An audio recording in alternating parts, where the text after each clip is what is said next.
Hello guys, today I'll be ranking the Nightmare on Elm Street films.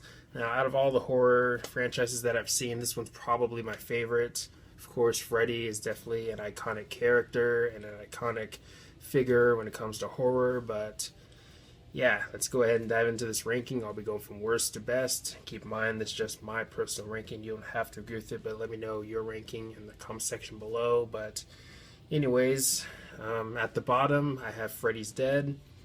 I just could never get into this film. I've only seen it once, and I have no desire to watch it again. I just remember just really not having a good time watching this film.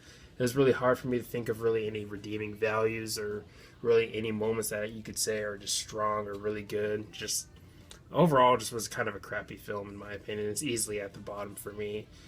But next we got the 2010 Nightmare on Elm Street and Jackie's portrayal of Freddy. He was alright, not as bad as I expected, and the movie in general I thought was not as bad as I expected. I mean, it's by no means a great movie at all.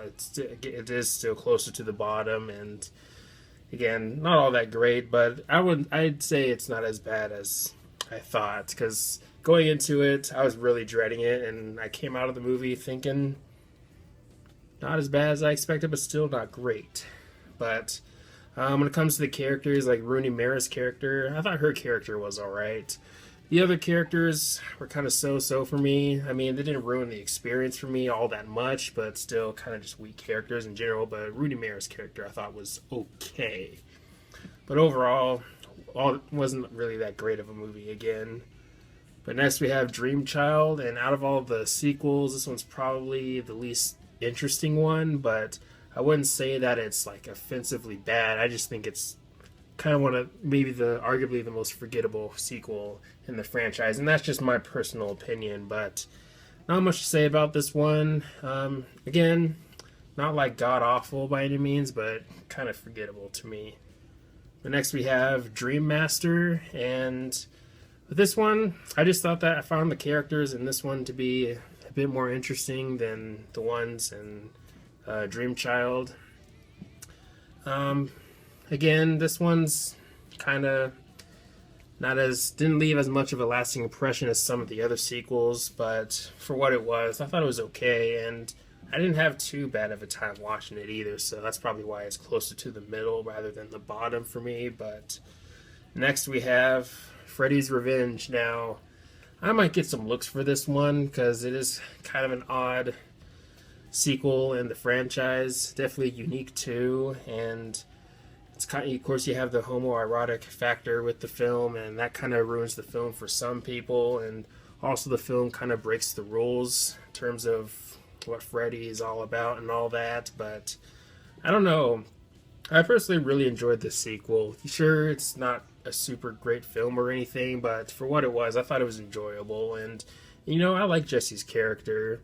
Maybe not the most engaging character to get into, but for what he was, I thought he wasn't too bad. And his girlfriend definitely looks like Meryl Streep, by the way. Just want to point that out. But of course, I know I'm not the first one to say that. But yeah, Freddy's Revenge, I thought it was pretty enjoyable. I know some people probably would have it close to the bottom, but for me, I actually kind of enjoyed it, not gonna lie. But next we have New Nightmare. With this one, I just like the approach that they went with the story, and with the behind the scenes and having showing the cast and just playing themselves and stuff like that. I just, again, the way they approached the story and just how things came to be towards the end, I thought it was kind of interesting and kind of a unique sequel too. Overall, I thought it was pretty enjoyable too. But next we got Dream Warriors, and this is probably maybe one of the best sequels in horror, at least that I've seen. I like the idea of having these group of teens that kind of have their own story and thing going on, and of course they're all having nightmares with Freddy, and you have Nancy there kind of helping them and guiding them and stuff like that. And I thought it was a pretty interesting take on the Nightmare on Elm Street thing going on, and yeah, overall I thought it was a pretty enjoyable sequel, and it's definitely top 3 for sure. But of course, at the top we got the original, the first one, Nightmare on Elm Street. definitely a classic. And after watching it, I was definitely really excited to check out the sequels. It really got me interested in checking out more and seeing what the rest of the sequels would maybe offer. But yeah, again, definitely a classic and also an enjoyable film in general. But anyways, that's my ranking. Let me know your thoughts on my ranking. Are there movies that you would place somewhere else, or do you agree or disagree with some of my placements and all that good stuff? But anyways, thanks for watching. Leave a comment, like, subscribe. Have a nice day, and take care.